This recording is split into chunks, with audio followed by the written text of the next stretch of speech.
कि मथुरा से खबर सामने आई है। मथुरा में तेज रफ्तार से दौड़ती कार पलट गई है। बाइक बचाने के चलते यह हादसा हुआ है। कार में सवार 2 बच्चों समेत 6 लोग यहां बचे हैं। बड़ा सड़क हादसा होने से टल गया है। थाना जमुना इलाके का ये मामला है। बड़ी खबर आपको बता रही हैं, तस्वीरें आप देखिए। बाइक वाले को बचाने के चक्कर में तेज रफ्तार ये कार पलट गई और ये शदीद हादसा पेश आया है यूपी के मथुरा से, जहां मथुरा में तेज रफ्तार से दौड़ती कार पलट गई। बाइक बचाने के चलते ये हादसा हुआ।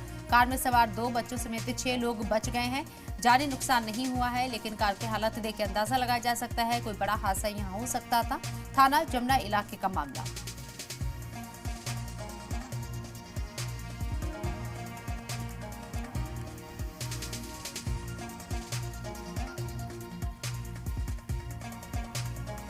ये मैं वृंदावन से हाथरस के लिए जा रहा था, तो सामने से बाइक पर 3 बच्चे लड़के आए थे। उनको बचाने के चक्कर में अगर उनको नहीं बचाता मैं तो वो मर जाते हैं।